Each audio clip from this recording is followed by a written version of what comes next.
There is an old saying that two hands are better than one. And I am here to tell you, if you ever saw 10 monkeys fucking a football, you should have seen me when I started doing this. But now I got a system that will work with one person. But a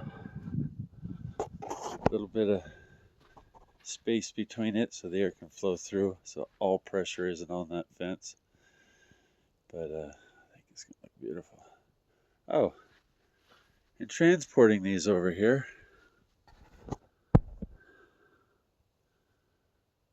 one of the pieces caught and flipped around, and the back of it went right through and ripped the windshield. So now would be a good time, after 3 years of paying insurance, to get cracks in the windshield. It's almost made it all the way across. And that fixed at the same time.